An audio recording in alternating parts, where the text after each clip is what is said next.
What's good? It's Slay Edge Media here, back with another one. And today, this is a message exclusively for the DIY guys. Because the DIY guys, we want to research our products before we buy them. We want to know how it's going to turn out, pros and cons, what to look out for. So if you want to buy a textured wrap like the one that I got on this Audi right here, this is a textured wrap by 3M. Now you see this textured wrap, it's a shifting pattern. You could probably barely see it in the camera, but I'm trying to show it. Hopefully you see a little bit of it, but basically it's like those pictures where you move side to side and the pattern shifts. That's exactly what this is. As you move around, the pattern shifts. So that is the cool thing. So when it's new, it looks beautiful. But here's the downside. I live in an area in the desert. I live in Arizona. So we have a lot of dust storms, a lot of dust flying around here, period. Like my front yard isn't grass, I have rocks. That's what we have. We have rocks, rock landscaping. So it's a really dusty area. So if you live in a really dusty area, you got to worry about your car losing that beautiful, deep, black, luxurious look, because it almost looked like it was, almost looked metallic, like it was shiny or something, until you get close up and then you see that it's actually a textured pattern. So if you just look at it right now, it's not even like a clean black. This looks almost like it's a dingy kind of black. You see, like that panel right there is straight black. That's original coloring.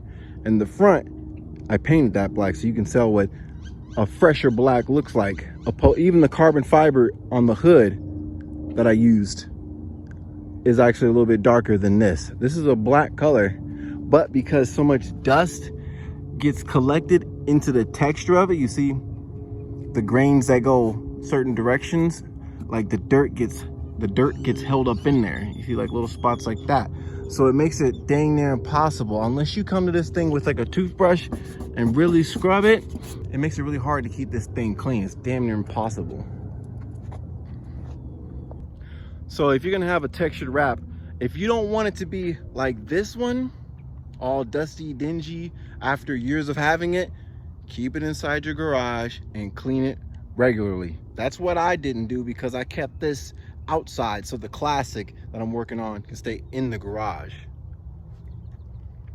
Yeah, some people got their opinion on whether the car you're working on should be outside and your main car be inside, or vice versa.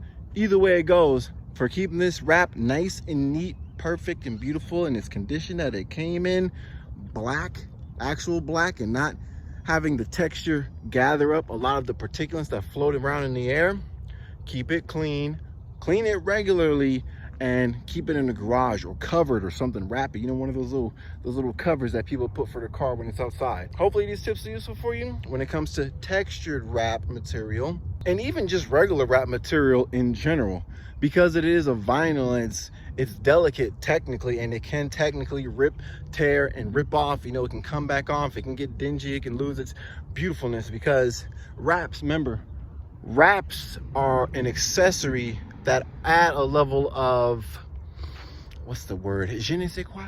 No. It adds like a final aesthetic appeal to it. So it's like a finishing coat, kind of, right?